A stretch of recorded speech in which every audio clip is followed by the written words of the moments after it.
Hello, friends. Thank you for joining me today for our read aloud called More Bears by Ken Nesbitt. More bears! What? Who said that? The author of the story looked around the room, wondering where those voices had come from. Were those the voices of children shouting? Then he went back to writing. As I was saying, the story had absolutely no bears at all. The author was very certain about this. More bears! The author tried very hard to ignore the children who thought the story ought to have more bears. Fine. The story had a bear. It was a cute little baby bear strolling through the book, looking for more bears. Now hold on a second. The author of the story knew exactly how many bears it should have, and the author insisted there should only be more bears. Two bears. There, happy now? An adorable, cuddly, waddly little bear named Mr. Fluffy, and his mama bear Stella, who always wore a yellow hat. Now it happened that Stella and Mr. Fluffy, like all bears, were especially fond of more bears. More bears, of course. The author was just thinking that. The author was thinking just to keep everyone happy, the story should have a papa bear, whose name, by the way, was Captain Picklehead, and a bear named Uncle Sheldon, who was bald and loved to play the ukulele. Now, where were we? Oh, yes. More bears! Stop that! How many bears do you want the story to have anyway? Do you really want to hear about Bobcat Sam, the bear who rode a pony, and Admiral Haversham, the English dancing bear, and Excellent Steve, the bear who just wanted to surf? You do? Wow!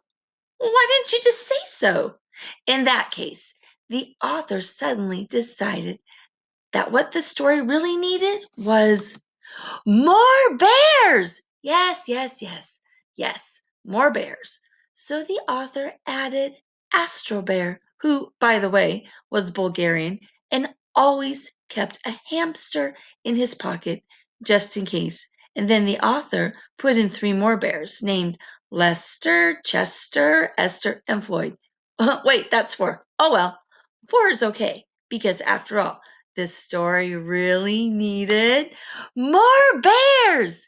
It needed a bear named Lucky Eddie who juggled carrots, and a bear named Elbow, who wasn't very smart and always wore his underpants on the outside of his regular pants, and a bear named 123, which even the author thought was a strange name for a bear. And since this probably wasn't enough, the author added even more bears. The author added six bears on tiny pink bicycles, two bears reading comic books, and one bear flying across the page in a cape and lederhosen, three more bears swinging through trees on vines, and a bear in a yellow submarine, several bears making cupcakes, an entire team of firefighting bears running across the page with hoses, ladders, and party balloons. There were bears hanging from the top of the page, bears sleeping in the corners, and bears standing on top of other bears. There were so many bears in the story that they couldn't all fit on the page. It was crowded, too crowded, so crowded that some bears started pushing other bears off the page and arguing, which made the author grumpy. And when authors get grumpy, they start rewriting, changing the story. In fact, this author was so grumpy, he told the bears to leave, and they did. After all, this was the author's story. They walked off the page. They rode off the page. They swung, surfed, danced, climbed, ran, and even somersaulted off the page. Ah, at last all the bears were gone, and the author smiled, Finally, the author had a story with no bears in it. A lovely story with not a single bear anywhere, just the way the author wanted it. Because you see, the author was quite certain that this story should have absolutely more chickens.